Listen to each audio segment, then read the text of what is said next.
oh ternyata pendidikan itu bisa dilakukan kalau ada peran negara dari situ. Kayak gajinya kecil, honor, bahkan saya melihat kemarin ada yang guru honor bukannya digaji malah mereka bayar lagi minus. Apa sih kekosongan negara yang menurut lo tuh perlu diisi di dalam sistem pendidikan kita? Halo Sobat Main TV, kembali lagi di Generasi Pemenang. Hari ini seru banget karena kita akan bahas sesuatu yang sangat dekat dengan kita, yaitu isu pendidikan. Dan lebih serunya lagi karena kita belajar nggak dari dekat kita, tapi justru kita belajar dari teman-teman Indonesia Timur. Siapa tuh orangnya? Kita kenalin yuk, namanya Kak Cepi. Kak Cepi datang dari Flores Timur, khususnya dari Larantuka. Hai Cep, apa kabar? Halo. Baik? Baik, seru banget. Jadi kita mau bahas nih sebenarnya. Lo kan sebagai cendekia muda nih ya. Iya betul. Mau tahu nih, lo cerita dulu kali ya, boleh. Dah asal lo dari mana, terus mungkin sedikit juga cerita historis nih. Ada apa sih di wilayah lo khususnya di pendidikan gitu? Apa sih isu terkini gitu yang harus kita tahu? Dari kelahiran, gue lahir di Jakarta. Di Jakarta itu sekitar tahun 2003. Gue waktu itu besar di Jakarta. Waktu SMA, waktu gue minta untuk orang tua supaya aku pengen pulang kampung. Jadi lu balik lagi tuh? Iya. Nah, pengen pulang kampung supaya pengen coba sekolah di sana. Kebetulan waktu itu gue bersekolah di SMA Frater. Pertama dulu di sekolah seminari. Seminari itu tuh? Itu di Okeng, tempatnya di Kabupaten Boru di Flores Timur. Seminari itu merupakan sekolah untuk persiapan untuk menjadi pastor ya waktu itu. Akhirnya karena asrama mungkin nggak kuat juga ya, karena juga tempatnya karena perbedaan cuaca juga karena di Jakarta itu kan panas kan. Begitu sampai di sana itu dingin banget. Dingin banget ya, nggak kuat. Nggak kuat, terus terlalu disiplin juga yang biasanya anak suka main keluar. Akhirnya di asrama yang ketat banget. Akhirnya cuman 1 bulan, akhirnya pindah ke SMA Frater. Di Larantuka, itu di kota Larantukanya. Itu berarti swasta ya? Iya, swasta. Swasta. Nah, di situ ternyata gue melihat banyak hal yang seperti contohnya ini sekolah. Gue mencari tahu kan, ini sekolah dari tahun berapa, terus ini kenapa kayak contohnya. Ini yang seminar yang sebelumnya, itu sekolah adanya di tengah-tengah kebun kopi, kenapa ada bangunan sebesar ini dan bangunan tua gitu. Ini sejarahnya dari mana nih? Pas cari tahu lewat beberapa misionaris, pastor-pastor yang dari gereja, cari tahu ini sejarahnya gimana kok bisa ada sekolah yang begitu bagus-bagus dan bangunan tua-tua, terus sejarahnya dari kapan? Diceritakanlah sejarah awal pendidikan di Larantuka itu sudah ada dari tahun 1860. Larantuka tuh berarti adalah tempat di Flores ya? Nah, Larantuka, nih contohnya. Larantuka itu desa? Kecamatan. Kecamatan ibu kota Kabupaten Flores Timur. Siap. Larantuka itu sejarahnya tahun 1564 itu ada yang namanya Konfreria. Konfreria itu Ordo Awan Portugis. Akhirnya itu menjadi tonggak awal pembentukan Kerajaan Larantuka di tahun 1600-an. Lalu di tahun 1859 itu ada Perjanjian Lisabon, yang dimana perjanjian itu memberikan daerah Flores Timur itu, NTT, kepada Belanda, dari Portugis ke Belanda. Tapi dengan imbal baliknya bahwa Belanda wajib memberikan misionaris-misionaris dari Belanda untuk membantu umat-umat yang ada di Larantuka Flores Timur. Itu tahun 1859 ya. Tahun 1860 datanglah waktu itu Pater Johannes Petrus Sanders namanya.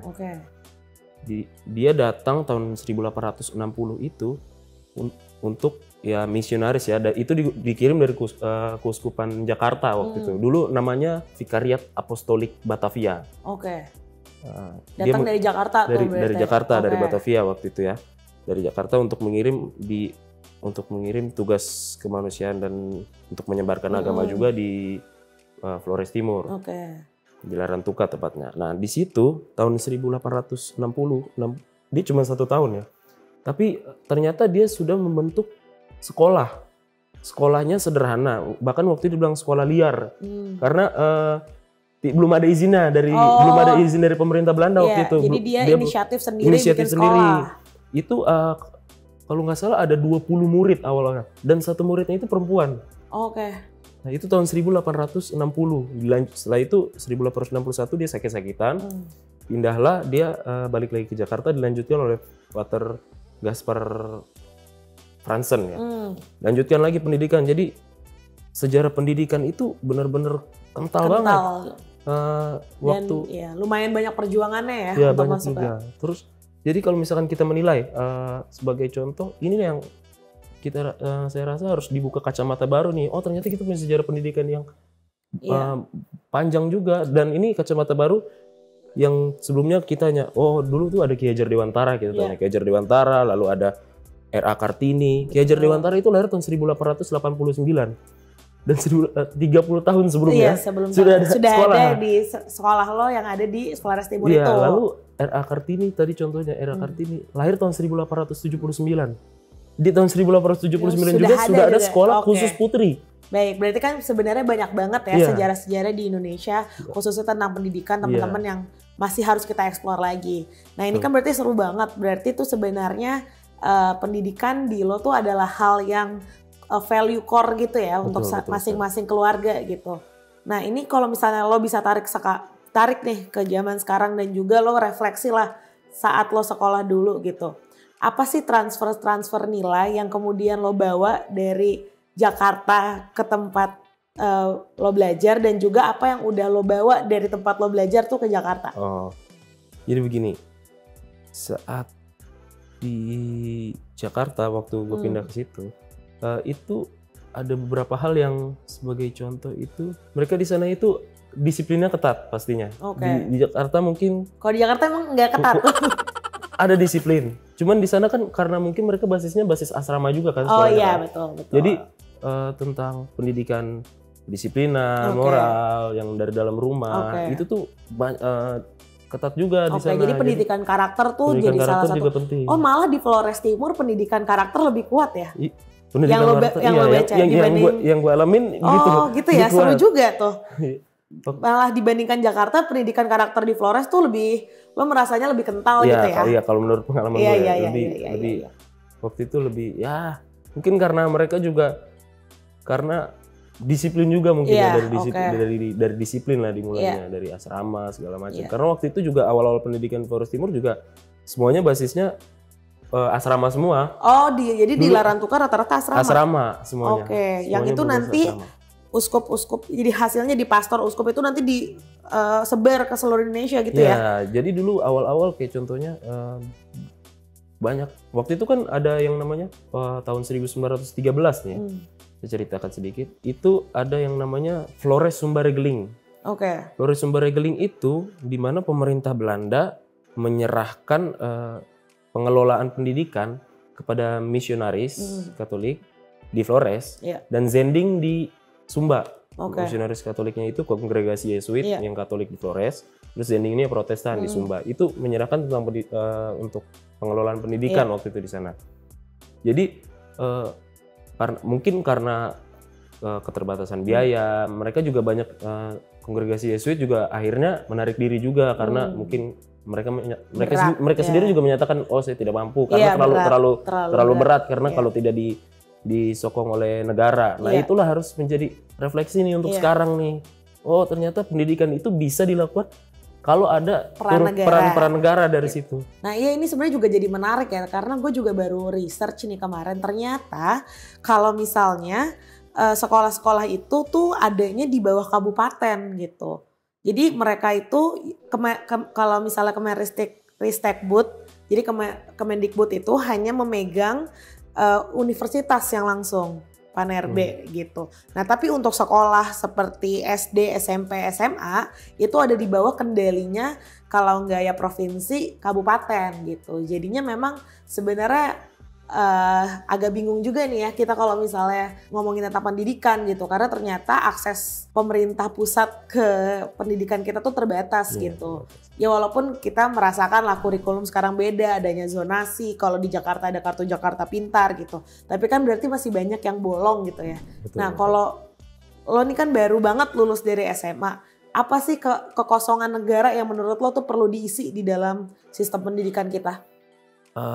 Kosongan negara itu terkait menurut gue sih lebih ke institusi. Institusi ya. Jadi bagaimana negara itu nggak hanya mengambil semuanya take care sendiri, karena sulit banget nih untuk mengambil ke bawah. Lebih baik kalau ada lembaga-lembaga kayak, kalau misalkan kita bisa berkaca, kenapa nggak sekarang kita lakukan seperti itu lagi? Minta tolong kepada misi lagi. Iya. Untuk meraih yang daerah-daerah pelosok.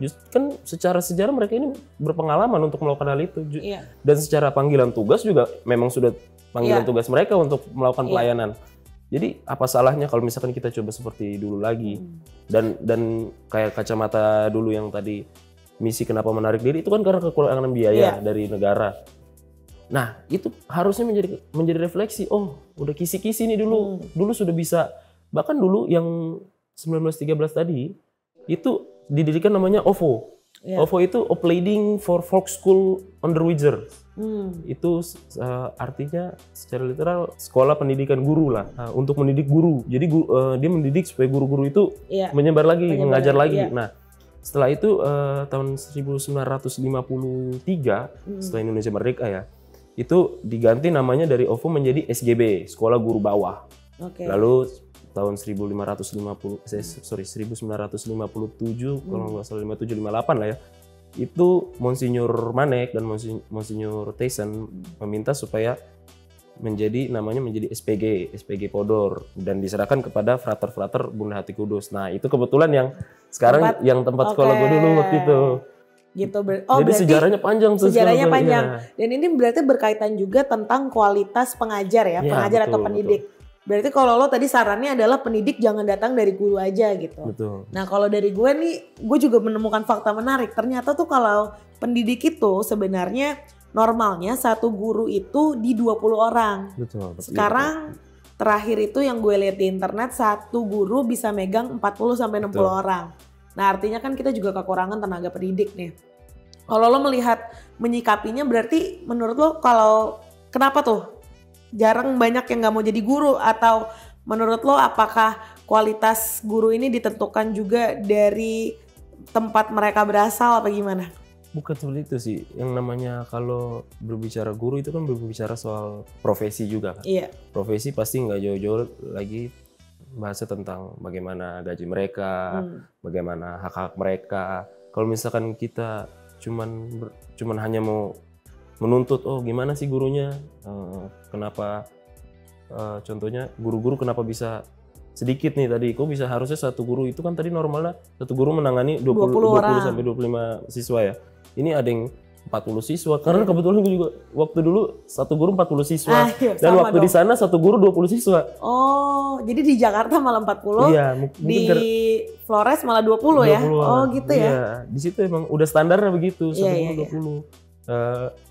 Mungkin karena ini soal panggilan juga ya, panggilan juga. Betul sih. Karena guru ini kan tugas yang menurut saya sangat mulia lah. Kayak contohnya guru ini ngajarin banyak orang dan tidak menerima tanda jasa apa-apa kan. Dan bahkan banyak hak-haknya yang juga bisa dibilang nggak terpenuhi. Kayak gajinya kecil, honor. Bahkan saya melihat kemarin ada yang guru honor bukannya digaji malah mereka bayar lagi minus. Iya betul. Jadi belum juga ditunggak ya. Ini nih yang harus menjadi sebuah perhatian utama lah dari pemerintah. Kenapa bisa seperti ini? Karena sumber daya masyarakat itu, sumber daya manusia yang itu selalu ditentukan oleh pendidikan yang baik. Betul. Selalu dimanapun, dan pemimpin yang baik itu juga pasti datang dari masyarakat yang baik. Betul. Jadi kalau ada istilah juga di luar, in a democracy, people get the government they deserve. Jadi masyarakat itu selalu mendapatkan pemimpin yang pantas untuk mereka. Bagaimana kita jangan hanya nyalakan pemimpin-pemimpin, bagaimana caranya kita meningkatkan juga sumber daya manusia kita, supaya kita juga mampu melahirkan pemimpin-pemimpin yang hebat untuk kita juga gitu. Betul. Nah ini juga seru juga untuk kita bicarakan lebih lanjut gitu, karena bahasanya kita cuman 3 bulan lagi nih, kalau misalnya kita ngobrolin gak nyampe malah 2 bulan lagi ya sampai kita menentukan pilihan pemimpin kita gitu. Jangan sampai pendidikan ini kan sebenarnya hak semua orang gitu. Nanti juga ini berpengaruh tidak hanya untuk kita, cuman untuk generasi selanjutnya gitu. Nah kalau lo tuh pengennya punya pemimpin yang memikirkan pendidikannya itu tuh seperti apa gitu. Lo pengennya punya pemimpin yang apa nih untuk pendidikan kita? kalau bicara soal pemimpin ya, yang saya mau itu kayak tadi, soal pendidik itu harus inklusif ya. Kayak harus semuanya, kita nggak boleh hitung-hitungan kalau untuk pendidikan, karena ini penting, ini untuk masa depan gitu loh. Jadi mana pemimpin yang jelas memiliki track record untuk di pendidikan apa nih, yang kayak contohnya ada pemimpin sebelumnya yang track record contohnya mereka bisa ngomong apa aja lah ya. Nah di capres ini, tapi mana yang benar-benar punya program dan program gagasan, itu. Nah, pemimpin yang jelas pasti sudah berpengalaman melakukan itu. Jangan hanya ngomong aja, cuman ini pasti berbeda lah. Semua orang juga bisa membuat janji, tapi tidak semua orang mampu melakukannya gitu. Iya betul. Jadi kalau gue sih biasanya selalu ngomong semua tuh konseptor gitu. Kalau udah jadi pemimpin pasti, karena lo yang ditanya duluan tuh konsep, dan visi misi adalah bagian dari konsep. Tapi siapa yang bisa eksekusi kan konsep-konsep mereka gitu, visi misi mereka. Nah ini program apa sebenarnya dari calon-calon capres kita lah khususnya, yang lo lihat tuh yang paling bisa signifikan ada pengaruhnya untuk pendidikan kita? Dari program itu ya, yang saya lihat dari antara capres-capres ini, program yang paling jelas itu, yang paling saya suka itu adalah program sekolah gratis untuk orang miskin di Jawa Tengah. Dan itu dilakukan oleh Gubernur Ganjar Pranowo. Ini merupakan ini jelas nih kita melihat, nggak hanya contohnya ada yang lain lagi, itu kita tidak melihat gitu, tidak melihat secara langsung apa nih. Karena kalau sebagai orang yang sangat awas, gue kan awas nih, pengen banget pendidikan maju nih di Indonesia. Gue nggak bisa menaruh harapan hanya kepada kata-kata aja. Iya, betul. Pasti harus dari yang namanya track record yang benar-benar sudah dijalankan gitu loh. Sekarang pun capres tersebut memiliki program yang akan visi misi tadi itu juga memiliki konsen utama juga terhadap di bidang pendidikan. Itu bahkan berada di poin nomor 2 kalau nggak salah. Iya betul. Jadi kalau misalnya, kalau nggak salah kalau di Pak Ganjar itu memang pertama itu yang dia concern adalah sumber daya manusia, kemudian langsung di pendidikannya. Artinya kan itu menjadi poin dan itu menjadi poin utama berarti ya. Kesehatan jiwa dan raga juga jadi salah satu poin utama di visi misi Pak Ganjar. Jadinya dia fokus banget sebenarnya sama sumber daya manusia tadi gitu sebagai penopang kehidupan berbangsa. Nah ini terlebih lagi kalau gitu mungkin 2 pertanyaan terakhir nih. Pertanyaan gue selanjutnya adalah gimana sih kalau lo menyikapinya ke depannya nih, misalnya kalau ngomongin pendidikan tuh harus ada buktinya gitu kan ya. Nah lo tuh dari yang sudah lo lakukan selama ini, pengalaman lo di Larantuka gitu, apa sebenarnya moral values di Larantuka yang kemudian lo tadi menggebu-gebu banget, ini nih sebenarnya yang membuat sumber daya manusia Larantuka itu baik gitu. Ini kan karena kalau gue lihat nih jadinya kayak kita yang harus belajar nih dari teman-teman di Flores Timur. Gimana tuh menurut lo? Apa sih satu moral values menurut lo yang selalu digadang-gadangkan teman-teman di Flores Timur? Moral values ya. Kalau kita bicara tentang bagaimana moral values itu kan pasti kan berbeda-beda. Setiap daerah juga dan dipengaruhi oleh budaya masing-masing juga. Dan itu juga budaya itu selalu ibarat kayak ayam dan telur. Budaya dan pendidikan itu kayak ayam dan telur, itu duluan yang mana. Jadi selalu mempengaruhi satu sama lain. Budaya bisa mempengaruhi pendidikan, pendidikan yang baik juga mempengaruhi budaya. Jadi moral values ini bisa kita lihat salah satu contohnya itu bagaimana perempuan itu, contohnya tadi dari 20 murid pertama yang ada di sekolah pertama tadi itu 1 murid ada perempuan. Lalu tahun 79 itu tadi sudah ada sekolah khusus putri, sekolah keterampilan untuk putri ya, mereka diajari menenun, diajari menjahit. Itu juga kan tadi balik lagi itu mempengaruhi budaya juga kan. Menenun yang tadi mereka tadinya hanya sebagai diajarin oleh orang tua turun-temurun aja, dipelajari di sekolah. Lalu mereka belajar lagi, mempengaruhi budaya juga, mereka menjadi lebih terampil dalam menenun. Jadi moral values-nya itu kalau kita menarik satu garis khusus itu agak sulit. Agak sulit ya. Jadi tapi pastinya sangat mempengaruhi, pasti dalam kebudayaan, dalam banyak hal lainnya lah. Jadi agak, kalau misalnya kita menarik moral values, pasti dari segala aspek pasti ada. Cuman yang paling ini nih apa? Kayak misalnya kedisiplinan gitu, atau misalnya inklusivitas gitu. Kalau tadi berarti kayak inklusif lah ya, berarti kan semua juga pasti harusnya dari pater-pater yang dulu, pastor-pastor dulu itu memberikan contoh kepada kita, oh begini caranya mendidik loh. Inklusif, nggak bisa kita hanya, oh ini kita harus memberikan pilih-pilih, ini demikian, ininya demikian. Inklusif, keluarin aja secara 100% gitu loh. Dan itu yang harus dilakukan menurut saya oleh seluruh daerah, seluruh pendidik di tiap daerah itu harus dilakukan, nggak boleh muluk-muluk. Kalau untuk mendidik itu harus inklusif lah. Mungkin tadi juga kita sepakat ya bahwa pendidikan dan politik itu juga dua hal yang tidak bisa dipisahkan. Betul, gitu. Artinya pendidikan itu adalah hasil dari politik gitu. Nah, lo ada nggak sih satu kalimat lah atau satu ajakan ke teman-teman di Larantuka khususnya atau di teman-teman Indonesia Timur untuk mengajak memilih di tahun 2024 khususnya di 14 Februari untuk tidak golput? Mungkin silahkan lo kasih closing statement dan juga memberikan arahan nih kalau misalnya lo nanti di 2024 lo tidak memilih, yang akan rugi juga lo sendiri gitu. Jadi untuk teman-teman saya yang berada di Larantuka pastinya, mungkin kalian juga mengenal saya karena Larantuka kota yang cukup kecil ya, karena bisa jadi saling mengenal satu sama lain. Ajakan saya adalah pastinya tentukan pilihan Anda dari sekarang. Dan jangan sampai golput. Karena suara Anda itu mempengaruhi yang namanya masa depan bangsa Indonesia ini. Dan pilihlah orang yang benar-benar berpengalaman dalam hal tersebut. Cari tahu lagi, kenali capres yang ingin Anda pilih. Jangan sampai melakukan penyesalan. Setelah sudah milih, baru menyesal. Nanti hal-hal tersebut itu ditentukan dari kita sendiri. Perubahan selalu dimulai dari diri sendiri. Pilihlah juga yang kira-kira mana nih yang akan sejalan dengan sejarah pendidikan Flores Timur yang sangat kental tersebut.